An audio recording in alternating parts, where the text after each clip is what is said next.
আসসালামু আলাইকুম প্রিয় দর্শক, কেমন আছেন? আশা করি ভালো আছেন। বরাবর মতো নতুন একটা ভিডিওতে আপনাদেরকে স্বাগতম জানাচ্ছি। আমি চলে এসেছি গ্রামে। আমাদের পাশের গ্রাম হচ্ছে বক্তপুর গ্রাম। সেখানের একটি ঐতিহ্যবাহী বাজার শান্তির হাট। সেই শান্তির হাটে আজকে গরুর হাট বসবে। আর আজকের গরুর হাটটি হচ্ছে শেষ গরুর হাট, কারণ আগামীকালকেই পবিত্র ঈদুল আজহা। আর এই মানে গরুর বাজারকে কেন্দ্র করে আজকে এখানে জমজমাট আয়োজন।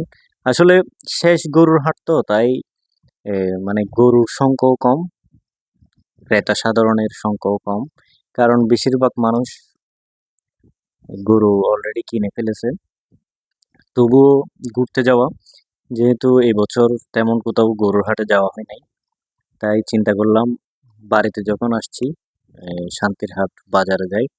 কারণ শান্তির হাট সব সময় জমজমাট থাকে, কিন্তু এবছর এটা যেহেতু লাস্ট হাট ছিল গরুর, সেহেতু ক্রেতা সাধারণের সংখ্যাও অনেক কম, গরুও কম। তবু যা উঠছে কম না, কারণ এই মাঠটা বিশাল। এই স্কুল মাঠটা যেহেতু অনেক বড়, সেহেতু আসলে অনেক মানুষ হওয়া সত্ত্বেও লাগতেছে কি কম হয়েছে, কারণ পুরা মাঠ জুড়েই কিন্তু গরু আর প্রচুর মানুষ। সবাই কিন্তু আসলে গরু কিনতে যায়নি, অনেকে আমার মতো ঘুরতেও গিয়েছে।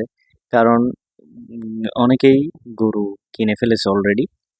আর যারা হয়তো চিন্তা করছে শেষ দিন কিনবে, তারাই বাকি রয়ে গেছে। তো আসলে এটা একটা রিস্ক নেওয়া, শেষ দিন কেনা মানে, কারণ গরুর দাম বেড়ে যেতে পারে কিংবা গরু সংকট দেখা দিতে পারে। তাই পছন্দসই গরু কিনতে গেলে দু একদিন আগে নিয়ে নেওয়াই সবচেয়ে আমার কাছে মনে হয় বুদ্ধিমানের কাজ। এরপরও গরু কিন্তু এবছর আমি কয়েকটা হাট দেখেছি শহরে এবং গ্রামে, গরুর সংখ্যা কিন্তু কম না, অসংখ্য গরু।